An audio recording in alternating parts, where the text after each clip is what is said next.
पक्षी अपनी चोंच पानी में डुबोता है और उसके सर का रोएदार कपड़ा गीला हो जाता है। जैसे ही पानी वाष्पित होता है, ऊपर का बर्फ ठंडा कर देता है, जैसे अंदर की गैस सिकुड़ जाती है।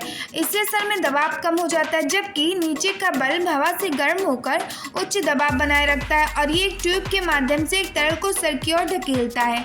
जैसे ही तरल ऊपर उठता है, वजन स्थानांतरित हो जाता है और पक्षी आगे की ओर झुक जाता है।